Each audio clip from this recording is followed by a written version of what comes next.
Hello friends, welcome again to my YouTube channel learn geography.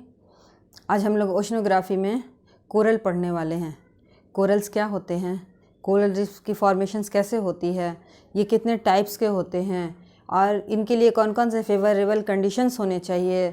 इसके अलावा ये कि कोरल ट्रायंगल्स किसे कहते हैं, कोरल ब्लीचिंग क्या है और कोरल से रिलेटेड जो भी रिसेंटली इन्वायरमेंटल इश्यूज़ वगैरह हैं उसको लेकर हम एक के बाद एक पर चर्चा करेंगे।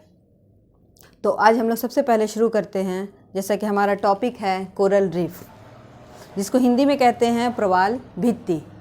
तो सबसे पहले ये कि कोरल्स क्या होते हैं, यानी प्रवाल किसे कहते हैं। कोरल्स जो होता है एक सागरीय जीव होता है। इस पर मैंने अपना एक शॉर्ट्स बना रखा है, आप डिस्क्रिप्शन में जाकर उस लिंक पे जाके देख सकते हैं, जिसको बहुत ही कम टाइम में मैंने एक्सप्लेन कर दिया है कि कोरल्स क्या होते हैं। तो आज हम लोग इसको विस्तार से पढ़ेंगे। कोरल्स जो होता है एक सागरीय जीव होता है जिसका आकार 1 से 3 मिलीमीटर के बीच होता है। 1 से 3 मिलीमीटर के बीच इसका आकार होता है, यानी कि बहुत ही छोटा, बहुत ही सूक्ष्म जीव होता है जो समुद्र में मिलता है। और ये क्या करता है कि एक साथ जो है अनकाउंटेबल, यानी कि असंख्य, अनगिनत जो होते हैं ये कोरल्स रहते हैं समुद्र में। और वो किसी भी तट के सहारे, कोई भी जो बीच होता है उसके सहारे, या फिर कोई भी समुद्र के अंदर जो सबमरीन प्लेटूज़ वगैरह होते हैं उसके सहारे ये लोग क्या करते हैं कि जमा हो जाते हैं, या फिर कभी कभी समुद्र के सिर्फ निचली सतह पर वो जमा होकर के चूने की खोल बनाते हैं। ये क्या कहते हैं कि लाइमस्टोन जो होता है उसको खाते, कैल्शियम कार्बोनेट जिसको कहते हैं, कैल्शियम कार्बोनेट को खाते हैं और उसी की खोल में रहते हैं। एक टाइम के बाद ये क्या होते हैं कि वो मर जाते हैं। इसके बाद दूसरा जो है पूरा एक ग्रुप जो है उनका वापस आता है और उसके ऊपर फिर एक कवर बनाता है, और ये प्रोसेस एक लंबे टाइम तक चलता है, जिसके कारण क्या होता है कि ये इतने छोटे छोटे जीव जो होते हैं एक दूसरे के ऊपर बनाते बनाते ये चूने की, यानी कि कैल्शियम कार्बोनेट की एक बड़ी सी दीवार बन जाती है, जिसको क्या कहते हैं, रीफ। तो चूंकि इनकी रचना कोरल से होती है इसलिए इनको कोरल रीफ कहा जाता है। आपको ये जान करके बहुत ही आश्चर्य होगा कि इतने छोटे जो साइज़ में कोरल्स होते हैं ये कई 100 किलोमीटर लंबे रीफ को बना सकते हैं। और ऑस्ट्रेलिया जो है, वर्ल्ड का जो एक कॉन्टिनेंट है ऑस्ट्रेलिया, इसके पूर्वी तट पर जो है दुनिया का सबसे बड़ा कोरल रीफ पाया जाता है। ये जो देख रहे हैं ऑस्ट्रेलिया, इसके पूर्वी तट पर यहाँ पर कोरल सी भी है। यहाँ पर ग्रेट बैरियर रीफ पाया जाता है, जैसा कि मैंने पिक्चर में बनाया है। ये ऑस्ट्रेलिया के पूर्वी तट के सहारे 1920 किलोमीटर लंबा कोरल रीफ पाया जाता है। और ये एक ऐसी जगह है जहाँ पर बहुत सारे टूरिस्ट जो है विज़िट करते हैं इस जगह को घूमने के लिए, क्योंकि जहाँ पर परवाल का डेवलप होता है, जहाँ पे कोरल्स डेवलप होते हैं, वो जगह जो होती है डिफरेंट टाइप्स के फिशेस या फिर समुद्री जीवों के लिए एक घर बनाती है। कोरल्स जो होते हैं ये छोटे आकार के होते हैं और लाइमस्टोन की कवर में रहते हैं, तो इनसे जो रीफ बनती है उनमें छोटे छोटे छेद होते हैं, जिसमें डिफरेंट टाइप के समुद्री जीव जो है वो अपना घर बना लेते हैं। और इसकी जो बनावट होती है कोरल्स रीफ की, ये जो कोरल से बने जो पत्थर, ये चट्टानें होती है, वो बहुत ही शार्प होती हैं और उनमें छोटे छोटे छेद आपको नज़र आएंगे। ये कोरल्स जो होते हैं वो काफ़ी रंग बिरंगे होते हैं, लेकिन ये जो कोरल है उनका अपना खुद का कलर नहीं होता। कोरल खुद से अपना खाना भी नहीं बनाते, बल्कि कोरल एक समुद्री जीव है, ज़ूज़ैंथेलाई एल्गी, समुद्री जीव नहीं बल्कि समुद्री शैवाल है। वो एक एल्गी है जिसका नाम ज़ूज़ैंथेलाई है। तो कोरल क्या कहता है कि उसको अपने घर में रखता है, ज़ूज़ैंथेलाई को कहता है कि तुम मेरे घर में रहो लेकिन तुम मुझे खाना बना कर दो। तो ये एल्गी जो है इसको 60% खाना, इसके भोजन का 60% हिस्सा फोटोसिंथेसिस प्रोसेस के द्वारा बनाकर देता है, और बाकी टेंटक्लिस नाम का जो एक जू प्लैंक्टन है उसको खा करके परवाल अपना भोजन की कमी को पूरा कर लेता है। तो ये जो ज़ूज़ैंथेलाई एल्गी है ये सिर्फ खाना ही नहीं बना कर देता, बल्कि कोरल्स को कलर भी देता है, इसलिए कोरल्स जो है वो रंग बिरंगे नज़र आते हैं। ज़ूज़ैंथेलाई एल्गी के अलावा और डिफरेंट टाइप की जो फिशेस होती हैं, छोटी छोटी फिशेस और बड़ी बड़ी फिशेस, उन सब को जो कोरल्स है अपने यहाँ रहने की जगह देता है। इसीलिए इसमें बहुत ज़्यादा बायोडाइवर्सिटी पाई जाती है। यही वजह है कि कोरल्स को क्या कहते हैं, rain forest of the ocean. यानी कि जितने रेन फॉरेस्ट में जितनी डाइवर्सिटी, विविधता नहीं पाई जाती, उससे कहीं ज़्यादा जो है डाइवर्सिटी कहाँ पाई जाती है, कोरल रीफ में या कोरल्स के पास में। कोरल जो है ये इनके बहुत सारी स्पेसीज़ हैं। अब तक जो है 10 लाख से ज़्यादा स्पेसीज़ का पता चल चुका है, लेकिन इसके बहुत ही कम, लगभग 10 से 20% जो भाग है उसी पर काम अभी तक हुआ है।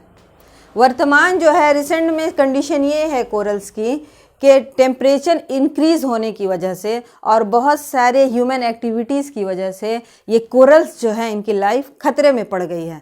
और अगर इसी तरह से ग्लोबल वार्मिंग चलता रहा और सी टेम्परेचर बढ़ता रहा, ग्लोबल वार्मिंग में अर्थ का टेम्परेचर बढ़ा तो ऑटोमेटिक सी का टेम्परेचर भी बढ़ेगा, तो ये कोरल्स क्या हो जाएंगे कि इनके ऊपर से जो ये ज़ूज़ैंथेलाई एल्गी है वो ख़त्म हो जाएगा।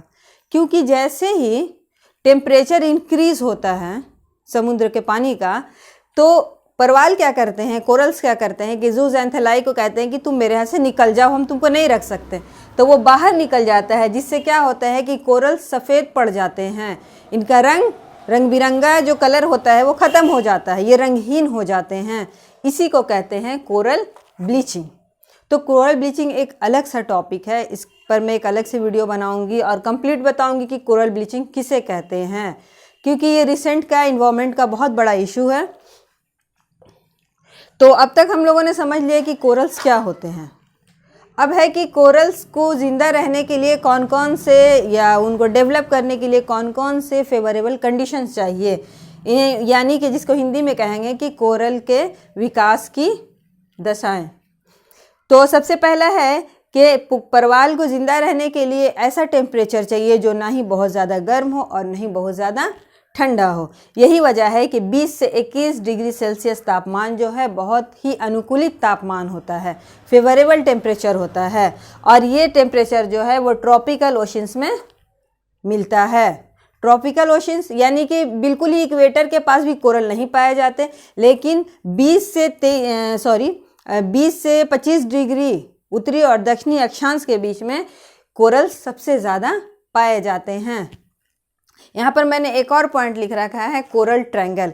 तो 20 से 25 डिग्री टेम्परेचर वाला जो जगह है, इसमें जहाँ छोटे छोटे आइलैंड्स बहुत ज़्यादा में हैं, तो देखिए ये ऑस्ट्रेलिया है, ऑस्ट्रेलिया के ऊपर ये छोटा सा आइलैंड है पपुआ न्यू गिनी। उसके बाद आप इधर आगे बढ़ते जाएंगे तो यहाँ पर है जावा, सुमात्रा यहाँ पर छोटे छोटे आइलैंड है, जावा, सुमात्रा। इसके बाद और ऊपर बढ़ेंगे तो मलेशिया, इंडोनेशिया, क्या फिलीपींस वगैरह। तो ये जो एरिया है 20 से 25 डिग्री उत्तरी और दक्षिणी अक्षांशों के बीच, आप इसे ग्लोब पर देख लें और अपने सामने अपने पास के ग्लोब पे देखें तो बहुत ही क्लियर हो जाएगा। ये देखिए ये इक्वेटर है और इक्वेटर के ऊपर और नीचे ये 20 से 25 डिग्री का जो जगह है, 20 से 21 डिग्री, ऑस्ट्रेलिया के ऊपर पपुआ न्यू गिनी और ये आगे जावा, सुमात्रा, मलेशिया, इंडोनेशिया, फिलीपींस चला जाता है। तो यहाँ पर जो छोटे छोटे आइलैंड्स हैं, यहाँ पर बहुत बड़ी मात्रा में देखने में कोरल रीफ मिलते हैं हमें। तो ये सब मिल करके एक टाइप का ट्रायंगल का निर्माण करते हैं, इसी को कहते हैं कोरल ट्रायंगल। लेकिन अभी सिचुएशन ये है कि बहुत ही ज़्यादा ग्लोबल वार्मिंग की वजह से और ह्यूमन एक्टिविटीज़ की वजह से ये ट्रायंगल सिकुड़ता जा रहा है और अभी तक बहुत बड़ी मात्रा में कोरल्स के बहुत सारे स्पेसीज ख़त्म हो चुकी हैं। और इसी तरह ग्लोबल वार्मिंग रहा तो ये कोरल समुद्र से ख़त्म हो जाएंगे। तो हम लोग ये बात कर रहे थे कि इसके लिए टेम्परेचर क्या चाहिए, 20 से 21 डिग्री सेल्सियस तापमान होना सही होता है। ये बहुत ही ज़्यादा ठंडे और बहुत ही ज़्यादा गर्म स्थान पे नहीं पनपते हैं। दूसरा है गहराई, तो 200 से 250 फीट की गहराई इसके लिए अनुकूलित होती है, लेकिन 300 फीट की गहराई पर भी कहीं कहीं कोरल्स पाए गए हैं। नेक्स्ट है सूर्य का प्रकाश, यानी कि चूँकि इसको खाना कौन बना के देता है, कोरल को जूज़ैंथेलाई एल्गी, वो भी कैसे, फोटोसिंथेसिस प्रोसेस से। तो इसके लिए ज़रूरी है कि वहाँ पे सूर्य का प्रकाश होना चाहिए। यही वजह है कि 250 फीट या 300-350 फीट के बाद कोरल्स बिल्कुल भी नहीं पाए जाते हैं, क्योंकि वहाँ सूर्य का प्रकाश नहीं पहुँचता। अवसाद मुक्त जल, जिस जगह पर अवसाद ज़्यादा पाए जाते हैं, सेडिमेंट्स ज़्यादा पाए जाते हैं समुद्र में, वहाँ पर कोरल्स नहीं पाए जाते हैं, क्योंकि अवसाद जो होते हैं, सेडिमेंट्स जो होते हैं, वो कोरल के मुंह को बंद कर देते हैं। उसकी वजह से कोरल्स मर जाते हैं। यही वजह है कि अवसाद मुक्त जो जगह होती है वहाँ पे कोरल्स का डेवलपमेंट बहुत ही अच्छे से होता है। साथ ही है नदियों के मुहाने। नदियों का जो मुहाना होता है, जहाँ पे नदी आके समुद्र में मिलती है, यानी कि डेल्टा रीजन, वहाँ पे नदी के पानी का बहाव तेज़ होता है, जिसकी वजह से कोरल वहाँ पे नहीं पनपते। साथ ही नदी का पानी जो है वो मीठा जल लेकर आता है, और मीठे जल में प्रवाल को खाने के लिए पर्याप्त भोजन नहीं मिलता है, इसलिए भी वो नदियों के मुहाने के पास नहीं पनपते हैं। इसके बाद है सैलिनिटी। इसको और समझ ले कि मीठे पानी की वजह से ही नदियों को मुहाने के पास वो नहीं पनपते हैं। नेक्स्ट है सैलिनिटी, यानी कि लवणता।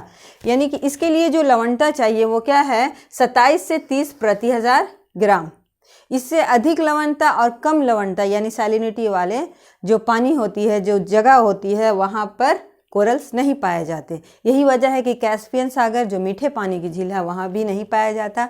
वान लेक और भी बहुत सारे खारे पानी की बहुत बड़ी बड़ी जो झीलें हैं, या समुद्र का वो भाग जहाँ पे सैलिनिटी बहुत ज़्यादा होती है, वहाँ पे कोरल्स डेवलप नहीं होते हैं। तो ये सारी इंपॉर्टेंट बातें थी कोरल्स के बारे में। अगले वीडियो में हम लोग जानेंगे कि क्या होता है, टाइप्स ऑफ कोरल कितने होते हैं, और वीडियो में हम लोग जानेंगे कि कोरल ब्लीचिंग क्या है और ये कैसे उत्पन्न होता है, और रिसेंट अपडेट्स क्या है इसके बारे में। तो आई होप कि आप लोगों ने कोरल्स को समझ लिया होगा। तो मिलते हैं फिर नेक्स्ट वीडियो में, तब तक के लिए टेक केयर।